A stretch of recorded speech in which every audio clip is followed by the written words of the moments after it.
आया हुआ है, एक काम करते हैं, पांचों जगह इस घी का हिस्सा करना है, तो भगवान के मंदिर में दीप लगा देते हैं। पति ने कहा घी तो आया है पर कपास नहीं है। पत्नी ने अपने तन की साड़ी को फाड़ लिया,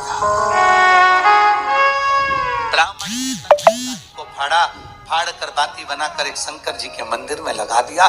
दूसरी बाती उसने भगवान पीपल देव के नीचे लगा दिया, और तीसरी बाती उसने आंवले के वृक्ष के नीचे लगा दिया, और चौथी बाती उसने बेलपत्र के वृक्ष के नीचे लगा दिया। चार बाती शिव महापुराण का स्कंद पुराण कहती है, ब्रह्म वैवर्त पुराण कहती है, हमारा शास्त्र कहता है, कूर्म पुराण कहती है, विष्णु पुराण कहती है कि पीपल का वृक्ष, बेलपत्री का वृक्ष और आंवले का वृक्ष, शास्त्र कहता है कार्तिक के महीने में इन तीन वृक्ष की जड़ में स्वर्ग स्वयं आकर निवास करता है।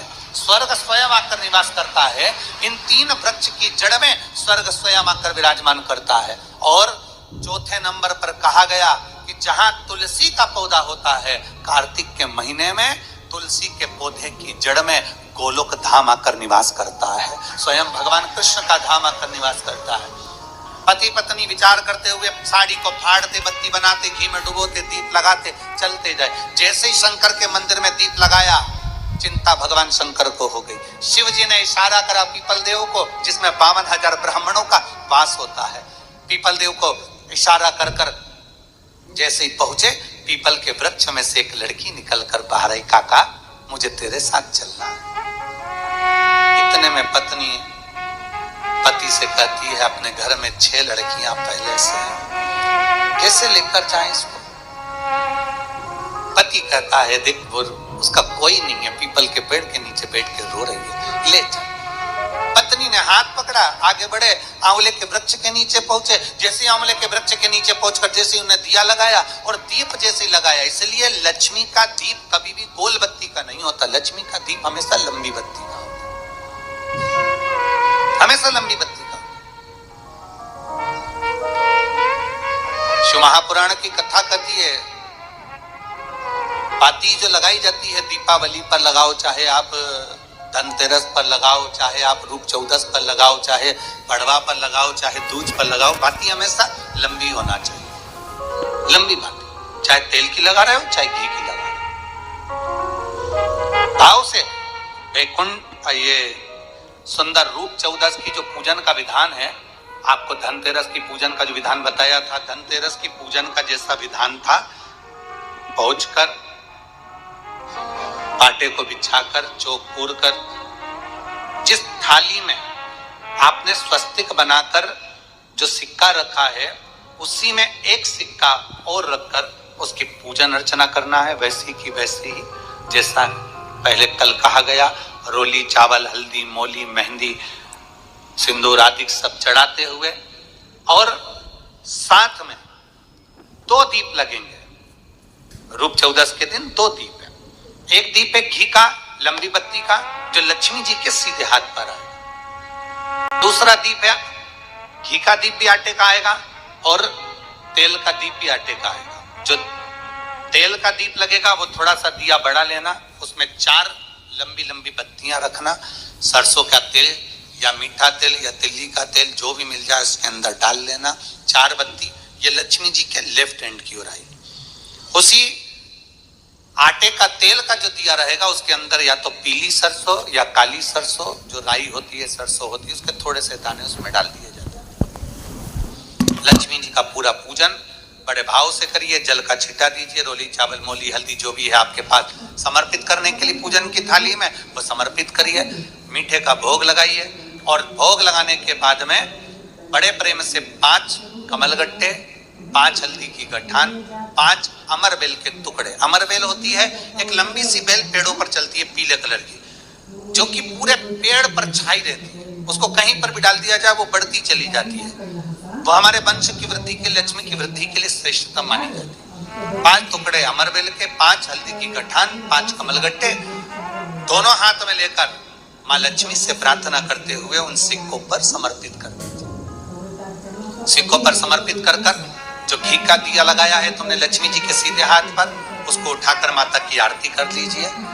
जो तेल का दिया है, घी का दिया वापिस रखकर आरती के बाद में जो तेल का दिया है 4 बत्ती वाला जो तुम जला कर रखी हो, उसको पूरे घर में घुमाकर, रूप चतुर्दशी के दिन, रूप चौदस के दिन, नरक चौदस के दिन पूरे घर में घुमाकर, सारे घर के दरवाजे खोलकर, बड़े प्रेम से घुमाकर, मुख्य द्वार के बीच में जो घर से बाहर निकलने वाला द्वार है उसके ठीक बीचों बीच वो दिया 4 बत्ती का रख देना चाहिए।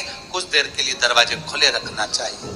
पूरे घर में माता लक्ष्मी का स्मरण करते हुए श्री शिवाय नमस्तुभ्यम बोलते हुए दिया रखकर जब वापिस आए, माता लक्ष्मी को झोली पसार कर प्रणाम कर कर कहें, माँ हमारे घर में निवास करो, आपका भंडार सदा भरा रहे, खाली ना हो। हे माँ, जैसे हम दामोदर मास की कथा का रसपान कर रहे हैं, कार्तिक मास की कथा को श्रवण कर रहे हैं, जैसे हमने कार्तिक के महत्व को जाना है और उस महत्व को जाना कि लक्ष्मी भगवान शिव की आज्ञा से जाती है, नारायण की आज्ञा से जाती है, उसी तरह आप हमारे घर में शिव और नारायण की आज्ञा से विराजमान होइए। माँ को प्रणाम करिए बड़े भाव के साथ। ऐसी ही ये रूप चतुर्दशी की पूजन का विधान है। ये रूप चतुर्दशी की पूजन का, जो थाली अपने धनतेरस के दिन रखी है उस थाली को आप रात्रि को हटा सकते हो, दूसरे दिन फिर वही थाली रखा जाती है। तीसरे दिन दीपावली का जो पर्व होगा, कल की कथा में आपको 2 बजे से 5 बजे तक जो कथा होगी, कल की, आज की कथा तो 9 बजे से 10 बजे तक है, पर कल की कथा 2 बजे से 5 बजे तक होगी। 2 से 5 इसलिए रखी है क्योंकि उसमें 3 दिन की पूजन का विधान बताना है, एक दीपावली का, एक पड़वा का, फिर दूज का। तो बड़े प्रेम से उस कथा को, कल की कथा को अपन 2 बजे से 5 बजे तक श्रवण करें। भगवान को अपने हृदय की बात, अपने चित्त की बात, अपने मन की बात बाबा को प्रार्थना करते हैं। और हम तो निवेदन करेंगे, प्रयास करिए, अगर हो सके रूप चतुर्दशी का अगर दिन है, नरक चौदस का दिन है, जैसे कुबेरेश्वर धाम पर दीपावली कब की है, 31 अक्टूबर की, तो 29 तारीख को धनतेरस है, 30 तारीख को रूप चतुर्दशी है, नरक चौदस है। तो हम तो प्रार्थना करें, निवेदन करें आपसे, अगर हो सके, शरीर में अगर बहुत रोग है और बहुत तकलीफ की जिंदगी चल रही है, मतलब हर 2 महीने में 3 महीने में कोई ना कोई दुख तुम्हारे सामने आकर खड़ा हो जाता है, कोई तकलीफ आकर खड़ी हो जाती है, चाहे बच्चों को हो रही हो, चाहे बेटियों को हो रही हो, चाहे परिवार में हो रही हो, तो हम तो निवेदन करेंगे, रूप चतुर्दशी के दिन 1 लोटा जल, उसमें बड़े प्रेम से कोई थोड़ा सा इत्र का अगर भाग मिल जाए, और इत्र ना मिले तो पीला चंदन या लाल चंदन डालकर, अगर कहीं आंवले का वृक्ष हो, पीपल का वृक्ष हो और बेलपत्र का वृक्ष हो, 3 जगह पर थोड़ा सा वो लोटा जो घर से लेकर जाओगे, पात्र लेकर जाओगे, रूप चतुर्दशी के दिन तीनों वृक्ष के नीचे एक ही कलश से थोड़ा थोड़ा जल 3 स्थान पर चढ़ाइए और बाबा से अपने मन की बात कहकर आइए। आप खुद देखोगे कि 3 महीने में मेरा कुबेर भंडारी आपके दुखों को हरेगा। परंतु ये उपाय केवल एक रूप चतुर्दशी के दिन ही होगा, केवल रूप चतुर्दशी के दिन। कई लोग इसको दीपावली के दिन भी करते हैं, कई लोग इसको धनतेरस के दिन भी करते हैं, पर ये उपाय रूप चतुर्दशी के दिन करेंगे तो उसका फल चौगुना मिलेगा, चौगुना। और मान लो इस चतुर्दशी पर अगर आप नहीं कर पा रहे हो तो अगली इसी कार्तिक के महीने की जो देव दीपावली आती है पूर्णिमा के लगभग में, उस समय पर जो चतुर्दशी आए तो उस समय पर भी ये प्रयोग कर सकते, पर होगा कार्तिक महीने के। अब तीनों आंवले के वृक्ष के नीचे गए, वहां पर भी गए, दिया लगाया, दिया लगाते से ये कन्या वहां पर प्रकट हो गई। काका हमें आपके साथ चलना है। अब इतने में तो बुजुर्ग बूढ़ी माँ ब्राह्मण की पत्नी बोली, अब कहाँ लेकर जाओगे, कौन है, रो रही है, बिलक रही है, हमें तो आपके साथ चलना है, हमें लेकर चलिए। ब्राह्मण ने कहा अब ये रो रही है, कोई भी इसका नजर नहीं आ रहा है, इसको भी ले लो, लेकर चल दिया। ब्राह्मणी चिढ़कर बोली, घर में पहले से 6 बेटियां बैठी हैं, 2 और हो गई, कितनी हो गई, 8, और पति पत्नी 10। पति ने हाथ पकड़ाया पत्नी को, फिर आगे बढ़ गए, बढ़ते बढ़ते सीधे बेलपत्र के वृक्ष के नीचे पहुंच गए। अब तो बेलपत्र के वृक्ष के नीचे दिया लगाने ही वाले थे, इतनी देर में ब्राह्मण ने अपनी ब्राह्मणी से कहा बिल्कुल मत लगा, हो सकता है तू दिया लगाए और दीप लगाए और लड़की आ जाए, तो तू दीप मत लगा, दीप लगाए मत। बस ब्राह्मण और ब्राह्मणी दोनों बैठकर वहां पर दिए को ऐसे ही छोड़कर आगे बढ़ने लगे। इतने में ब्राह्मण की 6 लड़कियां घूमती घूमती अपने पिता और माता को ढूंढती ढूंढती आ गई। बेलपत्री के वृक्ष के नीचे पहुंची, देखा दीप रखा हुआ है पर कोई जलाकर नहीं गया है। क्यों ना अपन इसको जला देते हैं, अपन इसको जला देते हैं। 6 बेटियों ने मिलकर उस दीप को प्रज्वलित कर दिया। जैसे ही दीप प्रज्वलित करा, एक लड़की वहां प्रकट हो गई और प्रकट होते से कहा, जीजी ओ जीजी, मेरे को तुम्हारे साथ चलना है, मेरा कोई नहीं है, मुझे लेकर चलो। अब तो 6 लड़कियों ने विचार करा, पिताजी इतना सा तो भात लेकर आते, उसमें एक एक गासा सबको मिल जाता। पिताजी थोड़ा सा भाग लेकर आते हैं, अब सबको इतना इतना सा मिल जाता है। और मालूम पड़े ये एक और बढ़ जाएगी तो 6 और 1 हम 7 हो जाएंगे। लड़कियों ने एक कहा कि देख भाई, हमारे पास में तो वैसे ही खाने का कुछ भी नहीं है। इतने में वो कन्या जो बेलपत्री के वृक्ष के नीचे से प्रकट हुई, उसने कहा, जी मुझे कुछ खाने को मत देना, मैं तुम्हारे सारे कपड़े भी धो दूंगी, बर्तन भी मांज दूंगी, तुम्हारा भोजन भी बना दूंगी, तुम जैसा बोलोगे मैं वैसा कर दूंगी। उसमें एक बहन बड़ी चतुर थी, एक बहन बड़ी चतुर थी। उसने विचार करा, चलो अच्छा है, घर का काम करेगी। अभी अपन सब मायके से भी आए हैं, फैलारा ज्यादा है, काम बहुत सारा है, करेगा कौन? माँ दुखी है, पिता दुखी है, तो यही करेगी। हाथ पकड़ा, ले गए। अब तो चलती चलती वो लड़की बोली, मेरे तो पांव दुख रहा है, मुझसे चलता नहीं बने। तो उसमें से एक चिल्ला के बोली कि तुझसे चलता नहीं बने तो तू आई क्यों? बिठा लो, मैं आराम से चली जाऊंगी। अब इनको क्या मालूम था, बताओ, हम तो अच्छे के लिए लेकर गए तो ऊपर से कंधे पे चढ़ गई। अब उसको कंधे पर बिठा लिया, उसने लहंगा इधर पीछे कर कर दोनों पांव लटका कर कंधे पे बैठ गई और चोटी पकड़ ली जीजी की। और चोटी पकड़ते पकड़ते बड़े प्रेम से जो पहुंची, आवाज लगाया, पिताजी पिताजी पिताजी। जो पिताजी बाहर आकर बोले, क्या हो गया बेटा? किसकी बेटी को लिया सिर पर बिठाकर, कंधे पर बिठाकर? अरे पिताजी, एक दिया रखा था बेलपत्री के वृक्ष के नीचे, हमने सोचा कौन रखकर चले गया, जलाकर आ जलाकर। अब तो पिता को लगा, उन्होंने ब्राह्मणी को बुलाया, देखो मैंने मना करा था दिया मत जला, और दिया जलाया और वो आई। अब ये देख, अंदर जाकर बेटियों ने देखा तो दो तो पहले से बैठी थी, एक साथ में आ गई। कितने हो गए? सब मिला के 11। अब 11 की 11 एकत्रित हो गए। अब बेटियां बड़ी भूख से व्याकुल, अन्न का भाग नहीं, थोड़ा सा करें तो करें क्या। इतने में पीपल के वृक्ष के नीचे से जो बेटी निकली, आंवले के वृक्ष के नीचे से जो बेटी निकली, बेलपत्र के वृक्ष के नीचे से जो बेटी निकली, ब्राह्मण पिता ने और ब्राह्मणी ने दोनों ने मिलकर उन तीनों का नाम पावनी लक्ष्मी रख दिया। कौन सी लक्ष्मी? पावनी। पावनी का मतलब जानते हो? पावनी का मतलब होता मेहमान। कौन सी लक्ष्मी है?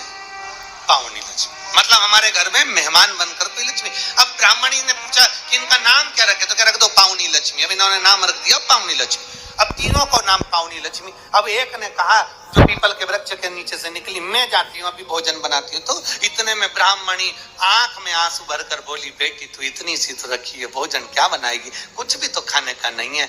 अपन एक काम करेंगे, कल भिक्षा मांग कर लाएंगे तब बनाएंगे। इतने में लक्ष्मी ने उसी समय पावनी लक्ष्मी बोली, माँ तू तो बर्तन बता दे, बर्तन कहाँ रखा है, बस बर्तन बता, मैं बना दूंगी। तो बनाएगी क्या? अन्न हो घर में तो बनाएगी ना। अरे माँ तू बता तो सही, तू मुझे बता कहाँ रखा है।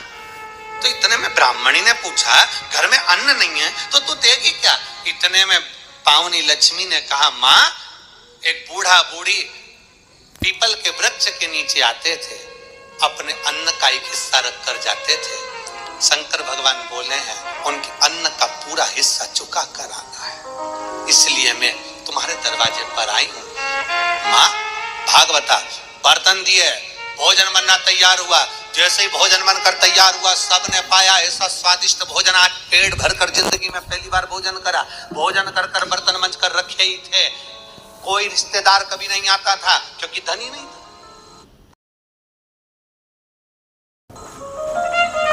सुख के साथी हजारों हैं, जब दुख पड़ा तब कोई। धन के साथी हजारों हैं, जब धन नहीं तो कोई। अब धन नहीं, कोई रिश्तेदार नहीं आता था। आज सब भोजन कर कर आराम से बस चक होकर खूब आनंद में रह रहे थे, खूब प्रेम से बात कर रहे थे। इतने में जो मामा कभी नहीं आता था वो मामा आ गया और मामा आकर दरवाजे लगाया, दरवाजा बजाया और आवाज बजाकर जैसे दरवाजा बजाया जीजी आई बाहर। बहन ने यहाँ से निकल रहा था, बहुत भूख लग रही थी, सोचा तेरे घर का भोजन करते हुए चले जाऊं। अब ब्राह्मणी ने मन में सोचा जो भोजन था वो तो सब हम खा गए, 11 की 11 पूरा निपटा गए, कुछ बचा तो है नहीं। अब तुझे दे तो दे क्या प्रदान करें। इतने में दूसरी लक्ष्मी, पावनी दूसरी लक्ष्मी आंवले के वृक्ष के नीचे की बोली, अरे माँ क्यों चिंता करती है, तुम्हारा मामा तुम्हारा भाई हमारा मामा, बिठा अभी हमें भोजन बना के लाती हूँ। दूसरी ने जैसे कहा भोजन, इतने में ब्राह्मणी ने कहा कि भोजन पहली वाली तो दे दी पीपल का भाग, अब तू कहाँ से लाएगी। दूसरी बोली, एक ब्राह्मणी आते थे आंवले के पेड़ के नीचे भिक्षा रख कर जाते थे, हिस्सा मेरे को भगवान शंकर जी बोले हैं उनका हिस्सा पूरा चुका कराना, इसलिए मामा को भी खिला कर भेजती। जो भोजन बनाया मामा तो चख खाया, वहीं पड़ गया, वहीं सो गया। मामा जैसे सोया खूब आनंद में रहे। अब सब की सब आनंद में सो रहे थे, सब आनंद चक से सो रहे थे। तीनों कन्याओं ने दोनों उठकर आखिरी पावनी लक्ष्मी से पार्वती जी की उस बेलपत्री के वृक्ष के नीचे से निकली उस कन्या से कहा, जीजी अब तेरी बारी है, तू अब कुछ कर। पावनी लक्ष्मी ने कहा चिंता मत करो। ब्राह्मणी को जगाया और ब्राह्मणी से कहा एक काम कर, पूरे घर का कोठा साफ कर दे, झाड़ू को घर के पीछे रख दे, चलनी पर कपड़ा ढाक दे, सूपड़े को छुपा कर रख दे और मैं इस कोठे में सोऊंगी, तू बाहर सो जा। बेटा, ब्राह्मणी बोली कोठे में तो तुझे डर लगेगा। ना ना माँ, तू बाहर सो, मैं कोठे में सोऊंगी। बेलपत्र के वृक्ष से निकली हुई वो कन्या कोठे में सोई। कन्या ने जो दृष्टि करी, चारों तरफ पूरा धन से कोठे को भर दिया, भर कर बाहर निकल। जैसे ही बाहर निकली, निकलते से ही उसी समय पर मामा ने देख लिया, आधी रात को जीजी की छोरी बाहर जा रही है। अब उसको क्या मालूम था, मामा कभी जिंदगी में आया हो तो मालूम हो कि जीजी की छोरी 6 थी, ये तो दिखने में कितनी हो गई, पूरी की पूरी ना। उसको क्या मालूम जीजी की छोरी बाहर जा रही है। इतने में मामा उठ गए, मामा ने उठकर हाथ पकड़ लिया, हाथ पकड़कर कहा, बेटी कहाँ जा रही है। तो इतने में कहा, बस मेरा काम था पूरा कर, अभी चलूंगा। हाथ पकड़कर मामा बेटी को घर लेकर गए। मामा की दशा भी ठीक नहीं थी। कहा, मामा चलनी को ढाक दे, झाड़ू पीछे रख दे, कोठे को लेपन कर दे, मैं यहाँ सोऊंगी। मामा कहे, बेटा अकेली कहाँ सो पाएगी। कहा, मामा तू जा। मामा को बाहर भेजा, कोठे को धन से भर दिया। तीनों बेटियां एक जगह से इकट्ठी होकर चली तो ब्राह्मणी ने हाथ जोड़कर कहा, तुम कौन हो, कौन हो। कहा, बाबा दामोदर मास में कार्तिक के महीने में तुमने शिव की अर्चना करी, शंकर के मंदिर का झाड़ू बुआरी कर दीप का दान किया, पीपल के वृक्ष का दीप दान करा, आंवले के वृक्ष का दीप दान करा, बेलपत्री के वृक्ष का दीप दान करा, तो शंकर भगवान की करुणा से हम तीनों ने आपका भंडार भरा। भगवान ब्राह्मणी बड़े आनंद में। एक शिव महापुराण के अंतर्गत एक बड़ा सुंदर संवाद स्कंद पुराण के अंतर्गत आता है, कार्तिक महत्तम। एक ब्राह्मण पति पत्नी दोनों बड़े बुजुर्ग थे, बहुत बुजुर्ग।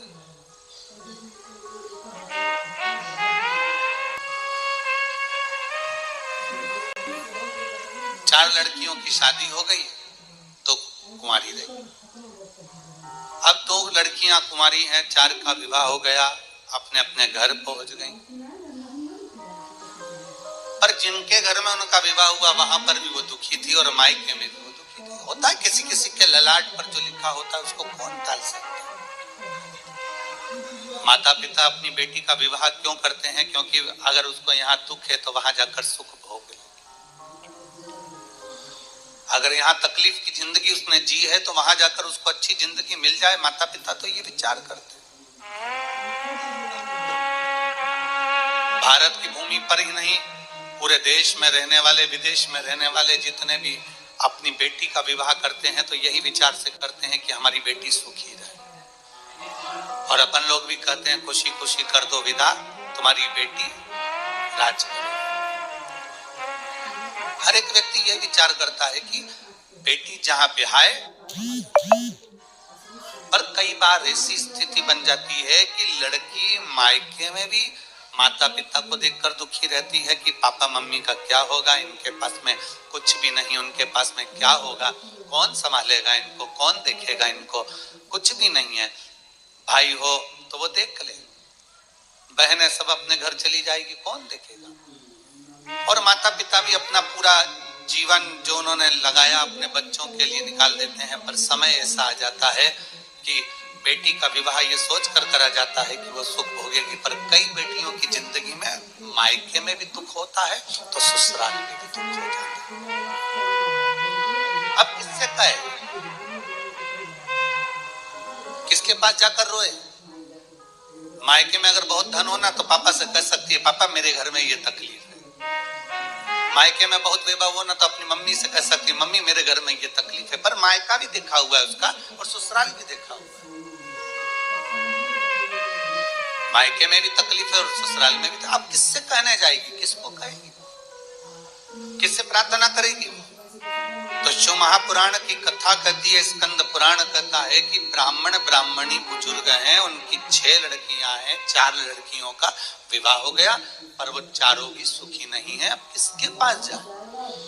माता पिता तो शंकर के मंदिर के बाहर बैठकर थोड़ी सी भिक्षा मांग लेते हैं, भिक्षा में आटा चावल मिल जाता है, थोड़ी सेवा कर लेते हैं भगवान की, और उस आटा चावल को जो मिलता है, तो ब्राह्मण भी इतने विचित्र हैं वो पति पत्नी कि जो भिक्षा में मिलता है शंकर जी के मंदिर में शाम को पहुंचते हैं प्रदोष काल में, और प्रदोष काल में शिव जी के मंदिर में पहुंचकर उस भिक्षा के हिस्से कर देते हैं, और हिस्से भी करते हैं तो 5 हिस्से।